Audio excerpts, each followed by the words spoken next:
ये क्वेश्चन काफ़ी शानदार क्वेश्चन है, एलिगेशन के माध्यम से आप कर सकते हैं एवरेज का।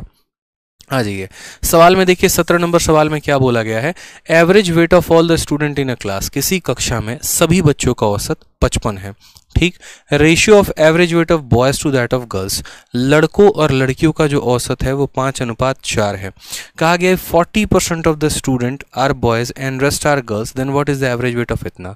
1000 बार कह चुका हूँ, कई बार यहाँ कह चुका हूँ कि जब भी आपको एवरेज निकालना हो ना तो आप एलिगेशन का कंसेप्ट लगाया करो। कब, जैसे मानो कह दिया कि किसी क्लास में लड़कों का औसत इतना है, लड़कियों का औसत इतना है, पूरी क्लास का औसत यहाँ पर इतना है, तो यहाँ पर कैसे बोलोगे, बोलोगे सर यहाँ जो औसत लिखेंगे ये लड़कों का होगा, यहाँ जो औसत लिखेंगे लड़कियों का होगा, यहाँ जो लिखेंगे ये पूरी क्लास का होगा, और नीचे क्या लिखेंगे तो लड़कों का संख्या और लड़कियों का संख्या। बस ऐसे ही बनता है आपका एलिगेशन का क्वेश्चन। जब भी हम किसी भी दो क्वांटिटी को बनाकर तीसरा क्वांटिटी बनाते हैं ना तो हम उसमें एलिगेशन लगाते हैं। और यहाँ पर मैं आपको एक मिक्सचर का भी क्वेश्चन एलिगेशन से दिखाऊंगा कि कैसे सॉल्व होगा, और एवरेज का भी क्वेश्चन दिखाऊंगा कि एलिगेशन से कैसे सॉल्व होगा। बस आप यहाँ पर देखो, तो आप बोलोगे सर देखो पूरे क्लास का औसत कितना है, 55 है, तो यहाँ पर हमने क्या लिख दिया, बीच में हम पूरे क्लास का औसत लिखते हैं तो उसको हम यहाँ लिखेंगे। ठीक है, यहाँ पर average of boys to that of girls, boys का एवरेज 5x है, गर्ल्स का 4x है, तो यहाँ पर हम लिखेंगे लड़कों का औसत 5x है और लड़कियों का औसत 4x है, पूरे क्लास का औसत 55 है। और नीचे क्या लिखते हैं, तो नीचे इनका रेशियो लिखते हैं यहाँ पर कि बॉयज़ का नंबर कितना है, गर्ल्स का नंबर कितना है। तो कहा गया कि 40% बॉयज़ हैं। अब सोचो यहाँ पर जो बॉयज़ हैं वो कितने हैं, 40% है, तो गर्ल्स यहाँ पर कितने हो जाएंगे, तो गर्ल्स हमारे 60% हो जाएंगे। जाहिर सी बात है, यानी रेशियो की बात करें तो 20 से 2 बार में कटेगा और 20 से 3 बार में, ये सीधा सीधा आप कह सकते हैं। तो आप यहाँ पर बोल सकते हैं कि सर इनका रेशियो कितना है, तो 2 लड़का है तो 3 लड़की है। ठीक है, तो हम अब औसत कैसे निकालेंगे, लड़कों का औसत ये रहा, लड़कियों का औसत ये रहा, पूरे क्लास का औसत ये रहा, और लड़कों और लड़कियों का संख्या का अनुपात। हमेशा इस लाइफ में ध्यान रखना कि एवरेज का क्वेश्चन अगर आए 2 पार्ट में टूटा गया हो तो एलिगेशन से ही बनाते हैं और ऐसे बनाते हैं। ठीक है, आ जाओ यहाँ पर देखो, तो आप बोलोगे सर देखो बीच वाले की वैल्यू यानी ये जो 55 होगा बराबर होगा किसके, साइड वाले को साइड वाले के साथ गुना, 5x को 2 के साथ गुना करोगे 10x आ जाएगा, फिर 4x को 3 के साथ गुना करोगे 12x आ जाएगा, डिवाइड करोगे 2 + 3 यानी 5 के साथ, 55 का 5 गुना तो 50 का 5 गुना 250, 5 का 5 गुना 25 यानी 275। ठीक है, बराबर हो जाएगा किसके, तो बराबर हो जाएगा 12 10 22x के। ठीक है बराबर हो जाएगा किसके, तो 12 10 22x के। कोई परेशानी की बात यहाँ पे, हमसे यहाँ पर कहा गया बॉयज़ का एवरेज बताने को, बॉयज़ का एवरेज कितना है 5x का, यानी हमसे 22x की वैल्यू दी गई है और हमसे कितने की वैल्यू पूछी है, 5x की वैल्यू पूछी है। ठीक है, कोई परेशानी की बात, तो बोलोगे सर ये जो 275 है ना ये कितने का मान है, सर 22x का मान है, और हमें तो यहाँ बोला गया है what is the average of boys, यानी बॉयज़ का कितना है यानी 5x का, तो हमें यहाँ 5 का मान बताना है। ठीक है, पहले आप इसको 5 से गुना करके फिर 22 से भाग कर लो, ज़्यादा आसान रहेगा। तो आप यहाँ बोलोगे सर देखो ये यहाँ पर 55 को ठीक है 55 को यहाँ पर देखो इसको गुना करो, 5 × 5 = 25 का 5, 2 हाथ में 7 × 5 = 35, 2 37 का 7, 3 हाथ में 1375, और 1375 को किससे भाग करना है, 22 से भाग करना है। सीधा करोगे 7 दूनी 14, यहाँ पर 6 दूनी 12। ठीक है, पहले तो आपका 6 बार में जाएगा क्योंकि 6 दूनी 12, 6 दूनी 132 आएगा, और फिर 55 हो जाएगा, फिर 22 का 2 गुना 44 आ जाएगा, 62 दशमलव समथिंग आएगा, 62.5 आप कह सकते हैं। ऑप्शन नंबर जो सी है वो आपका करेक्ट आंसर हो जाएगा। ऑप्शन नंबर जो सी होगा, सी फॉर चलो कहीं घूमने चले इज द करेक्ट आंसर हो जाएगा। चलो कहीं इंस्पेक्टर बन के घूमने चलते हैं, क्या बात है। तो समझ में आ गया, लड़कों का औसत, लड़कियों का औसत, पूरे क्लास का औसत, लड़कों और लड़कियों का यहाँ पर रेशियो लिख दिया हमने, एक्स की वैल्यू निकालकर सॉल्व कर दिया, 62.5 आंसर आ गया, ये हमारा करेक्ट आंसर है। देखो यही एलिगेशन का क्वेश्चन कैसे बनता है, एक और मैं आपको बता रहा हूँ। आपको एलिगेशन का कंसेप्ट लगाना नहीं आता, मैं चाहता हूँ आप सीखो, और एक बार नहीं आप सीखो ताकि इसको बार बार अप्लाई कर सको।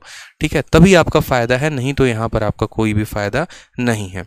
जैसे एलिगेशन का एक जगह और आप इसका इस्तेमाल कर सकते हैं बड़े ही खूबसूरत तरीके से। ये देखिए, कहा गया है कि 2 कंटेनर में मिक्सचर है मिल्क का और वाटर का। ठीक ठीक है। पहले कंटेनर में मिल्क और वाटर का रेशियो 3 और 2 का है, दूसरे में 6 और 5 का है। कहा गया इन दोनों को हम किस रेशियो में मिला दें कि फाइनल में मिल्क और वाटर का कंटेनर क्या हो, 4 और 3 का हो। ऐसा सवाल बहुत बार आता है। जैसे देखो ये आपका एक बॉटल है, इसमें मिल्क और वाटर का रेशियो कितना है, 3 और 2 का है। एक दूसरा बॉटल है, इसमें मिल्क और वाटर का रेशियो कितना है, तो 6 और 5 का है। और जब हम इन दोनों को मिलाते हैं तो यहाँ पर जो मिक्सचर आता है उसमें रेशियो कितने का है, तो 4 और 3 का। तो कहा गया है कि in what ratio should be mix, यानी यहाँ पर इसका हम कितना बोतल लें और इसका कितना बोतल लें और उसको मिला दे तो ये यहाँ पर जो है फाइनल रेशियो इतना आ जाए। ठीक है, चलिए सर, चलिए एक साथ खाना खाते हैं। बिल्कुल खाएंगे एक साथ। जिस दिन आप सिलेक्शन लेके आएंगे उसी दिन यहाँ पर बैठ के डिनर करेंगे एक साथ। आ जाइए, ठीक है। बस एक मैराथन करा दीजिए सर। बिल्कुल होगा, मंडे को मैराथन आप लोगों का, परेशान नहीं होना है। मंडे को एमटीएस का एक बहुत बड़ा मैराथन होने वाला है और मंडे को यहाँ पर जो है पूरे 9 घंटे का मैराथन होगा। 3 घंटे रीजनिंग, 3 घंटे इंग्लिश, 3 घंटे मैथ। आ जाओ, सवाल देखो, आसान सा क्वेश्चन। अब ऐसे सवालों में कैसे बनाते हैं, किस तरीके से हम सवालों को करेंगे, तो बहुत आसान है। आप यहाँ पर जो है एलिगेशन का कंसेप्ट लगाओ। आप बस मिल्क को पकड़ोगे या वाटर को पकड़ोगे तब भी आप आंसर लेकर आ सकते हो। आप यहाँ बोलोगे देखो ये मिल्क है और ये हमारा वाटर है, ये हमारा मिल्क है और ये हमारा वाटर है, ये हमारा मिल्क है और ये हमारा वाटर है। हम एलिगेशन लगाएंगे सिर्फ मिल्क में, तो बोलो या तो मिल्क में लगा लो, नहीं तो वाटर में। मिल्क कितना भाग है, 3, और टोटल कितना है, 5। तो यहाँ बोलोगे सर ये हमारा मिल्क यहाँ पर 3/5 है। यहाँ पर मिल्क 6 है और टोटल कितना है, 11। तो यहाँ पर बोलोगे सर 6/11 भाग है। यहाँ पर बोलोगे मिल्क 4 है और टोटल कितना है, 7 है। तो बोलोगे सर 4/7 है। अब एलिगेशन लगाने का एक नियम होता है और वो नियम बच्चों यहाँ पर ये होता है कि डिनोमिनेटर में कभी भी कुछ भी नहीं बचना चाहिए। डिनोमिनेटर की सभी चीज़ें सबसे खलास हो जानी चाहिए।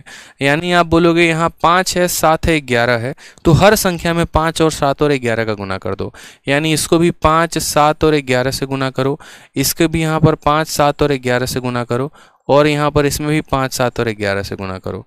ठीक है, ताकि इसका 5 इसके साथ खत्म, इसका 11 इसके साथ खत्म, इसका 7 इसके साथ खत्म। तो यहाँ टोटल कितना बच जाएगा, तो 7 × 3 21, और 21 को हमें 11 के साथ गुना करना होगा, 1, 3, 2। यानी यहाँ पर टोटल कितना हो जाएगा, तो बोलोगे सर ये हमारा 231 हो जाएगा। ठीक है, ये हमारा टोटल कितना हो जाएगा, तो बोलोगे सर 6 का 5 गुना 30 और 30 का 7 गुना 210 हो जाएगा। और यहाँ कितना हो जाएगा, तो बोलोगे 5 चौके 20, 20 का 7 गुना कितना हो जाएगा यहाँ पर, तो 140 हो जाएगा। ठीक है,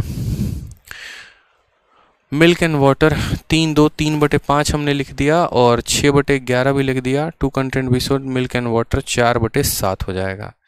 5, 7, 11, 33, 7, 21, 231। ये तो गड़बड़ आ रहा है यार।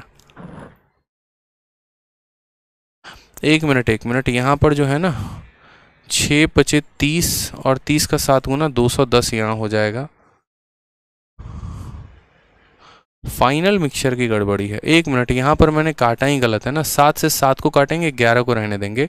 5 चौके 20 और 20 का 11 गुना 220 आ जाएगा। अब सही है। ठीक है, अब यहाँ एलिगेशन आप लगा लीजिए। यहाँ पर मैंने क्या किया था, 7 से 11 को उड़ा दिया था, ये गलत है। तो देखो 220 में से जो बड़ा वाला होता है हमेशा वो छोटे वाले को घटाता है। 220 में से 210 को घटाओगे तो 10 आ जाएगा, और यहाँ 231 में से 220 को घटाओगे तो कितना आ जाएगा, 11 आ जाएगा। यानी आंसर कितना होगा, 10:11। ऑप्शन नंबर ए फॉर आ भी जाओ इज द करेक्ट आंसर आ जाएगा।